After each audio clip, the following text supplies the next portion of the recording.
مسعود رئیسی فعال حقوق بشر همراه ما هستند. جناب رئیسی، شاهد بودیم از ویدیوهایی که منتشر شد، در واقع تدابیر امنیتی و جو شدید امنیتی در زاهدان افزایش پیدا کرده. آیا احتمال میدید جمعه خونین دیگری در نماز جمعه های زاهدان به وقوع پیونده؟ درست، جو امنیتی در بلوچستان خصوصا شهر زاهدان طی چند روز اخیر به شدت تشدید شده و امروز ما شاهد اختلال شدید اینترنت هم بودیم.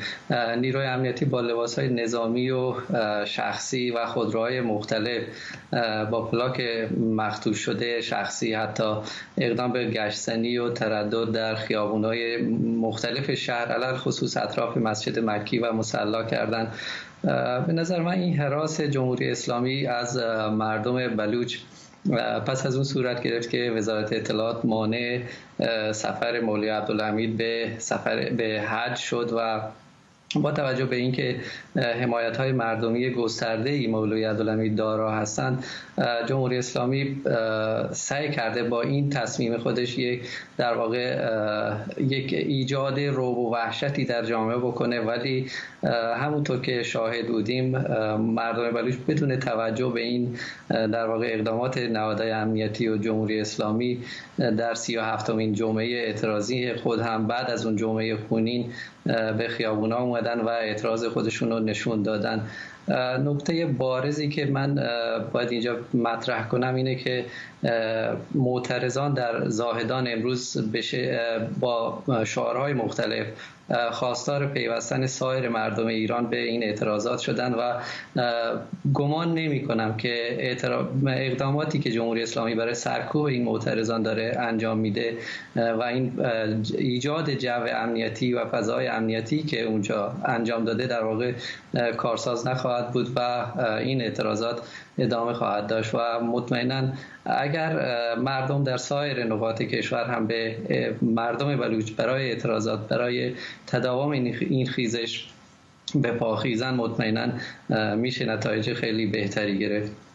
اشاره کردید جناب رئیسی به اینکه برای 37مین هفته متوالی این اعتراضات تداوم داشته. چه عاملی رو تاثیرگذار میدونستیم در این تداوم اعتراضات به نظر شما؟ ببینید، جمهوری اسلامی طی 4 دهه اخیر به شدت در سکوت خبری مردم بلوچ رو در تنگنا گذاشته. اعدام‌های گسترده، کشتارهای فراقانونی، تیراندازی‌هایی که ما روزانه شاهدش هستیم در خیابون‌های شهرهای مختلف، در جاده‌های مختلف، این در واقع نقض حقوق بشر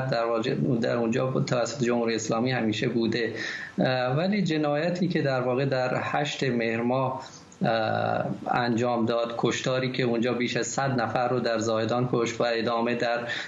در یک ماه بعد در 13 آبان در خاش انجام داد، مردم بلوچ رو در واقع بیدار کرد. مردم بلوچ بعد اون بود که الان ما شاهدش هستیم که دیگه برای خونخواهی بلند شدن، به پا خواستن و گمان نمیره که در مردم بلوچ برای